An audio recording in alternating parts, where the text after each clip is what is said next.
Jackson Marek had earned his reputation as the best mechanic in the Galactic Transit Hub through sheer tenacity.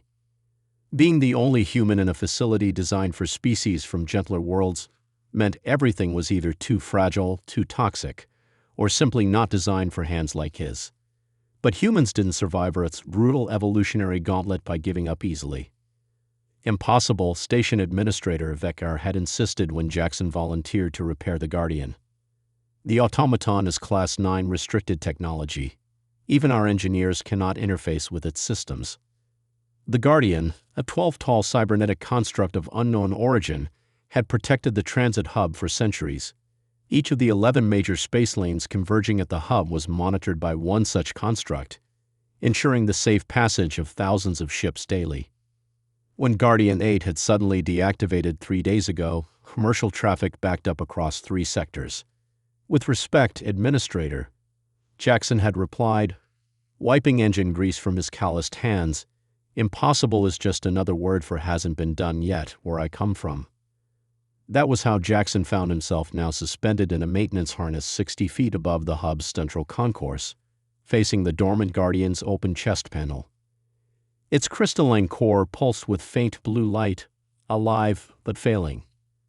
Fascinating construction, Jackson muttered, his breath visible in the cold air surrounding the Guardian. The engineers had evacuated the chamber's atmosphere, claiming the Guardian systems were too sensitive for most gases. For Jackson, it just meant working in a vacuum suit. Another Tuesday on a Deathworlder's calendar. Inside the Guardian's chest cavity, technology beyond humanity's understanding intertwined with principles Jackson recognized instantly: energy conduits, logic matrices, stabilization fields, different designs, same purposes. The universe had limited ways to solve certain engineering problems. There, he whispered, spotting the issue. A hairline fracture in the crystalline power distribution node had interrupted the flow of energy to the cognitive systems. Simple in concept, nearly impossible to access without destroying delicate surrounding components.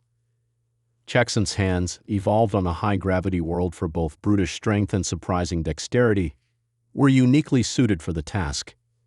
His ancestors had crafted spear points from obsidian and threaded needles while huddled in caves. This was just another challenge for human hands to overcome. 3 hours later, Jackson sealed the final connection. The Guardian's core flared bright blue, then settled into a steady pulse. Systems began activating in sequence as Jackson disconnected his tools and prepared to close the access panel. That's when the Guardian moved. Jackson froze as massive articulated limbs shifted. The construct's head, a featureless oval of polished metal, rotated toward him.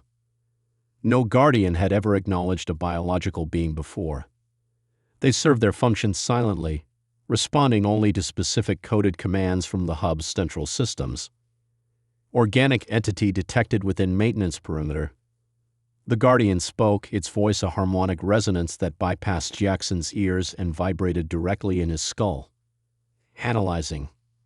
Administrator Vaker's panicked voice crackled through Jackson's communicator. Marek, get away from it immediately. Guardians are autonomous security systems. They don't interact with biologicals. Jackson remained still as pale blue light washed over him from the Guardian's sensory array. Species classification. Human. Origin. Earth. Threat assessment. The Guardian paused, its processors humming. Recalibrating threat assessment parameters. Deathworld origin detected. Murmurs of alarms spread through the observation deck. In galactic society, Deathworlder wasn't just a classification, it was a warning. Deathworld adaptations confirmed. The Guardian continued. Reinforced skeletal structure, redundant organ systems, neural pathways optimized for threat response.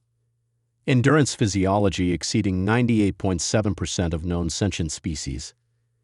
Jackson's communicator erupted with commands to withdraw, but he remained transfixed. The Guardian raised one massive hand. Jackson flinched, expecting to be crushed.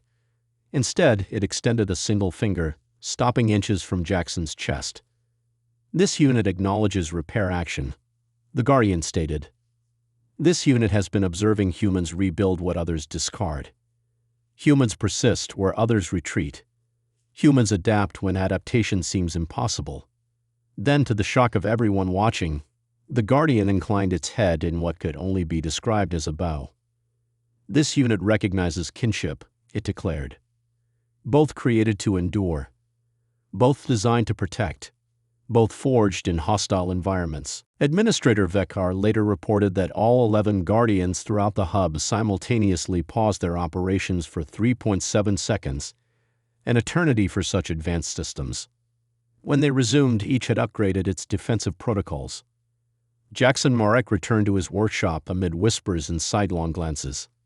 The message the Guardian had broadcast throughout the hub echoed in everyone's minds. The human species has been reclassified. They are not merely Deathworlders. They are guardians of a different making.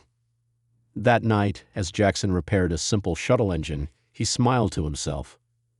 Sometimes it took one impossible thing to recognize another.